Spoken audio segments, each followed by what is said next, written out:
By the early 1960s, scientists understood that DNA directs the synthesis of RNA. In turn, experiments implicated RNA as the template in protein synthesis. In 1961, Marshall Nirenberg and Heinrich Mathai published experiments that aimed at proving the RNA connection. The experiments also had the serendipitous effect of revealing clues about the genetic code. The scientists began their experiments by preparing extracts from E. coli cells. The extracts were prepared so that they contained ribosomes, amino acids, and other components required for protein synthesis.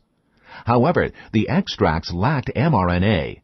Without RNA, no protein synthesis occurred. When the investigators added RNA to the tube, the extract produced protein.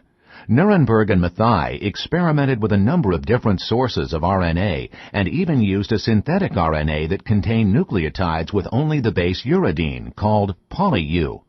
The scientists found that the extract produced protein, and the protein consisted entirely of phenylalanine amino acids. In later experiments, Nirenberg and his colleagues found that a template RNA consisting of only adenine resulted in a protein made only of lysine amino acids. A poly-C RNA resulted in a protein of proline amino acids. From these experiments, it was clear that RNA was required for protein synthesis, and that the sequence of the RNA dictated the amino acids in the protein. From their experiments, the scientists knew that poly-U RNA directed the incorporation of phenylalanine into a protein. However, they didn't know how many uracil-containing nucleotides were required to create a code word, now known as a codon. Was one nucleotide enough, or were 2, 3, or 4 required?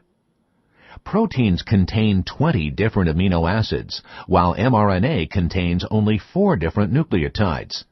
If an mRNA codon is 1, 2, 3, or 4 nucleotides long, how many different codons can be formed from different arrangements of 4 nucleotides? Would this be enough to code for 20 different amino acids? Type in your answers and then press the Submit button. To determine a codon's length, Nirenberg and colleague Philip Later devised a clever and quick assay.